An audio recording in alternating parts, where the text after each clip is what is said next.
2019 yaraba hafi intebe zingana ibihumbi 16,454. Koko izo ntebe hageze yuko zishikirizwa ubushikiranganji zishikirijwe n'abatsindiye isoko mu ntara zine arizo Kirundo, Makamba, Bujumbura, Meri, Gitega n'Ingozi, twasanze koko izo ntebe zidashobora kwakirwa kuko zari zifise utunenge twinshi dutandukanye n'ivyari vyasabwe muri dossier d'appel d'offre.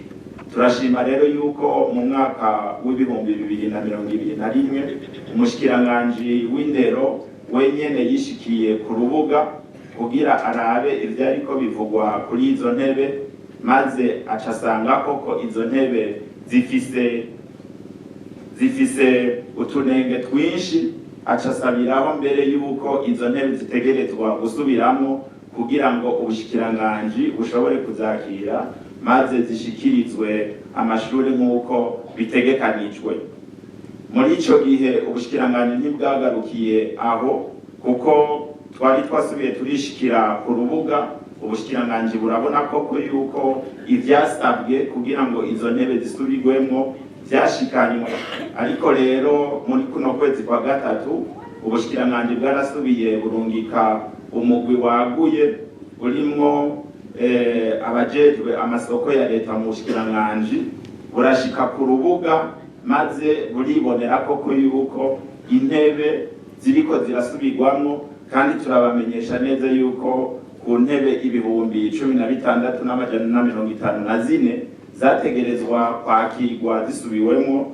Uno musi intebe zingana ibihumbi 12,769 zamaze kwakirwa, ziriko zirashikirizwa amashure nk'uko vyategekanijwe. Ibice rero bikenye bisigaye uno musi bikaba biriko birasubirwamwo kugira ngo intebe nizasubirwamwo izisigaye zigahera zica zija ku mashure nk'uko vyategekanijwe. Uko rero akaba ariko ukwiyo soko yatanzwe mu bihumbi 2019 byifashe, ariko murumva yuko hamaze gukorwa ibitari bike twizeza amashure atararonka izo ntebe yuko ari akanya gatonyi gasigaye kugira ngo nizo zisigaye zitari bwahere gusubirwamo zishobore guhera, hanyuma ayo mashure azishikire. Murakoze. Kugira ngo barinde bazana intebe zidakwije zifise utunenge, haba nta mugwi ujeje gukurikirana ku rubuga ko ariko biragenda kuko batenze kurindira ngo babikore inyuma yuko bariko barasubiraho. Murazi yuko ivy'amasoko vyama bigoye, bisaba yuko ijisho turyamiza kubaba baronkejwe ayo masoko, ari naco gituma hatabaye mbere ico nokwita ati ibiteye ku bintu n'amategeko kwakira intebe ziteye ku bintu n'amategeko, kuko imbere yuko zikorwa hariho ivyari vyasabwe muri dossier d'appel d'offre. Mugabo rero kubera twagumye ubushikiranganji bwagumye bushinze ijisho kuri abo bahawe amasoko n'ivyo bariko barakora, nivyo vyatumye ahubwo intebe tudashobora kuzakira, kuko twari twiboneye neza, ubushikiranganji bwari bwiboneye neza yuko izo ntebe zifise amahinyu. Arico gituma nabivuze umushikiranganji wenyene yashoboye kuronka akanya akagira ingendo zitandukanye muri ayo maprovince ane nababwiye, aribonera ubwiwe mbere acagira asavye bimwe bishimitse yuko izo ntebe zidashobora kwakirwa kiretse hakosowe ubwo bunenge bwabonetse. Ubushikiranganji bw'indero bwafashe ingingo yo gutanga ibibazo kubigisha mu ntumbero yo gusuzuma ubumenyi bafise. Abigisha bo gushika mu mwaka wa gatandatu bakaba baza barakoze ico kibazo. N'ingingo yaje mu gihe uno munsi bitaragaseshwa rumuri kwa kanovera k'inyigisho n'ubumenyi mu gisata c'indero katitutse.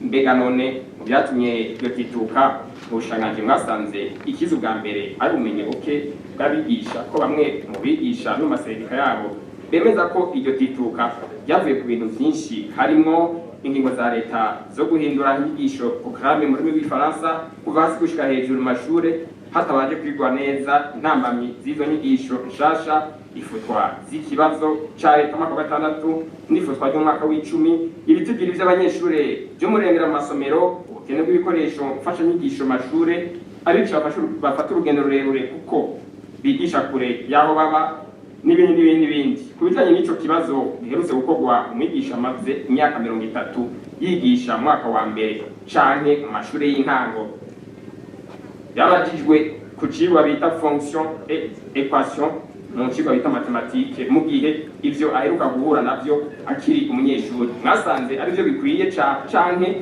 ariyo nzira irashe yo gusuzuma ubumenyi bw'abigisha canke mu kubakaririza ubwenge?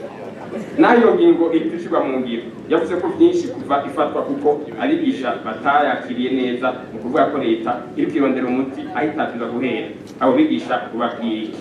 Abajeje amasendika yabo nabo bavuga ko n'intumbero yatumye ivyo bibazo bitangwa yahindukiye ugereranyije n'ivyo bari bumvikanye ko bijanye no gutegura intonde z'ivyigwa remote mu Gifaransa. Mubabwira iki? Murakoze. Nibaza yuko musa hamwe n'abagiye bariha inyishu, koko nk'uko mubizi akanovera k'indero karavugwa yuko kariko kagenda gatituka, bagatanga mbere n'ibituma nk'uko mwahejeje kubidondagura. Ariko rero ngarutse ku kibazo canyu muti kubera iki mwahereye kwihugurwa ry'abigisha, musanzwe nk'uko mubizi ingorane ziri mu gisata c'indero ni nyinshi cyane kandi zigenda ziratorerwa umuti buke buke, kuko nta gakoni k'umumaji twoba dufise kugira ngo ingorane zose ziri mu gisata c'indero zica zihera uwo munsi nyene. Ariko rero imbere yo kubishura nagira mbanza ahubwo nkeze abigisha n'amasendika aharanira agateka kabo ko mbere ahubwo bahavuye bumva n'ingoga ico gikorwa. N'ikimenyamenya nuko ku munsi w'itariki ya 11 z'ukwezi kwa gatatu muri uno mwaka turimwo, ico kibazo muriko muvuga yuko abigisha batatahuye neza canke ngo bashobore kumva neza yuko gikenewe, carakozwe kandi abigisha hafi nka bose bari bategekanije gukora ico kibazo baraje baragikora. Mbere n'ababahagararira bagwanira inyungu zabo ico gihe ndibuka neza yuko kuri Ecofo Gasenyi yahariya muri meri ya Bujumbura hari umushikiranganji, kandi aba baserukira mu masendika niho bari mbere bakaba baranafashije no gutanga ico kibazo. Ahagiye kuba ingorane ni hehe? Nuko habaye ugutahura nabi kwihangiro ry'ico kibazo. Mubisanzwe murazi yuko tubaye mbere turaja no mu ntoze no mu mahangiro y'ikinyempombi, hariho ihangiro rigira kane ico bita ODD4 rivuga yuko hotangwa uburenganzira bwo kwiga mu gihe cose umuntu azoba gifise ubuzima hano ku isi. Murumva rero yuko na leta y'u Burundi iri muri iyo ntumbero yuko abantu baguma bafise akaryo ko guhugurirwa ubwenge mu gihe cose bikenewe. Uno munsi rero turashima yuko hahavuye haba ibiganiro vyimbitse hagati y'ubushikiranganji n'abaharanira inyungu z'abarimu, barateba barumvikana ko ico kibazo gitegerezwa gukora. Kubera gitegerezwa gukorwa, kubera ico kibazo twasabye yuko cokorwa nuko mu bisanzwe iyo ugomba kuringaniriza ihugurwa umugwi kanaka bategerezwa kubanza umwanya w'abenegihugu nabo muriko muranshiramo n'ivyo ndimo. Nariko mvuga yuko imbere yuko ugira ihugura utegerezwa kubanza ukamenya neza ico ugomba guhugurira ubwenge ice akenewe. Rero ico kibazo cashizweho kugira ngo tumenye tuti mbega umwarimu arabwa n'iki kibazo uno munsi ahajogajoga ni hehe, ivyo ashoboye nibihe, kugira duce dushobora gutegura bwa butabo duteguriramwo inyigisho bita module, gutyo dushobore kubahereza ivyo bakeneye dufatiye ku byavuye muri ico kibazo. Uno munsi rero dushime yuko bavyumvise kandi ikibazo carakozwe n'amanota yabo uno munsi turayafise, tukaba dushima yuko umwanya wari wo wose nk'uko twabitegekanije intuzenya ibikorwa byo guhugurira ubwenge abo barimu bizokorwa kandi bikagenda neza ku nyungu y'ugwaruka, kandi tukaba tuvuga tuti ivyo bizoza bifasha ko abarimu bigisha neza kugira ngo ka kanovera k'indero abana bariya bavuga bati kariko kagenda gatituka kagende kiyongera ku nyungu y'ugwaruka no ku nyungu y'igihugu. Tuyikeze Simon aho yerekana neza yuko yarenganijwe mu gihe hariko haratangwa akazi, akavuga yuko yari afise amanota 97%, hari uwaciye ahabwa akazi afise amanota ari munsi yayiwe amana 98%. Aha no kumenyesha kumbure yuko mu bihe byo gutanga akazi haba hari ibiringo bitangwa kugira ngo abantu bumva bose yuko baba bafise ikibabakiye, bumva yuko barenganijwe mu guhabwa akazi, bashikiriza ibirego vyabo. No musi rero ico yashikirije twe twagomba yuko tumusaba nkuko umuvugizi wa nyenicubahiro umukuru w'igihugu yabisavye yuko yodushikira akaduha iyo dosiye tukazoyijana i Bujumbura tukayicisha mu mugwi wabigenewe, bakaraba neza yuko ivyo yari yabisavye bikurikije ikiringo catanzwe, kugira ngo niyaba vyagenze uko baca baraba agahaze bazohave bamuha inyishu yanditse, kuko mwumvise yuko yavuga ati jewe naranditse ikete mu nyuma ndonswa inyishu biciye ku buhinga ngurukana bumenyi bwa WhatsApp, ariko tuzi yuko mu isanzu y'umuntu akwandikiye utegerezwa nawe kumwishura ubicishije mu rwandiko. Ubu rero ico yokora yodushikiriza iyo dosiye tukazoyicisha mu rwego muri wa mugwi ujejwe gutanga akazi ku rwego rw'igihugu, kugira ngo bazomurabire neza yuko ivyo yasavye yabigize mu biringo bitegekanijwe n'amategeko, hanyuma baca bashobora kumuha inyishu. Ku kibazo kijanye ku kibazo gikurikira cabajijwe n'uwitwa Nkurunziza Eric, ni kibazo mu bisanzwe avuga yuko yoba yaragiye kwiga akaronka urupapuro rw'umutsindo ruri hejuru rw'ubwo yarasanzwe afise, wewe agacavuga ati ntitwumva ukuntu urwo rupapuro rutoba rurakigwa kugira ngo barufatire ko mu kuduza kumbure agashahara yahora aronka imbere yuko aja guca urwo rupapuro rw'umutsindo.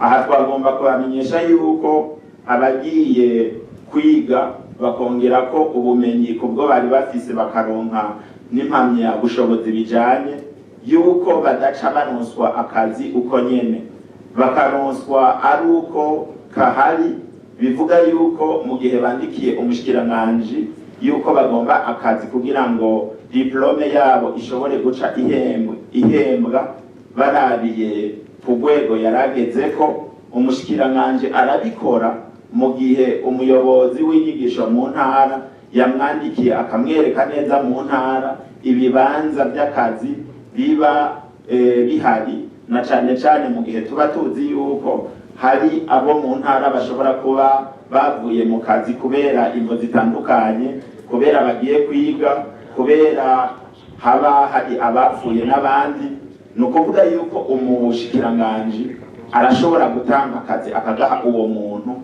mu gihe yamenye ko mu ntara zitandukanye hariyo ibibanza bigaragara biba byavuye kuri zambo mpejeje kubabwira. N'uwo rero n'ikintu yoba yogenda amenye yuko abagiye kwiga bose bakaronka izindi mpamyabushobozi ziri hejuru y'izo bari bafise, ubwo nyene bavuyeyo badaca baronka akazi nk'uko babyifuza, kuko umushikiranganji w'indero atanga akazi akurikije ibibanza bihari. N'uwo muco rero nagomba kumushikiriza, nsaba yuko mugenzi wanje avugira ubushikiranganji bw'akazi hari ico ashobora guterera kugira ngo umuco ube mwinshi ku bibazo byabajijwe n'abo babiri, ashobore kubikora niba umuvugizi wa nyenicubahiro umukuru w'igihugu yoba bikunze yuko anyunganira. Murakoze. kuri Twikeze Tito yavuze ko umugwi ujejwe gutanga akazi w'igihugu wamurenganije. Nibaza ko atovuga ko wamurenganije tutarabona neza mbere yoba atasinze inzego mu kwitwara, nimba ariwe atasinze inzego, kuko biraboneka neza mu mwaka w'2020 abantu bitwara mu mugwi w'igihugu ujejwe gutanga akazi. Uyu munsi rero turasaba ko Tito yozana ibintu byose vyerekana ayo manota n'uwo muntu yarose ayo manota n'amashuri uwo muntu yarose ayo manota yize nayo nawe yize, kugira tubishikirize umugwi ujejwe gutanga akazi ku rwego rw'igihugu, hama bamutunganirize nibasanga ari mu nzira nziza. Umugwi n'uw'igihugu ntawe urenganya kuko ntaco baba bamuhora.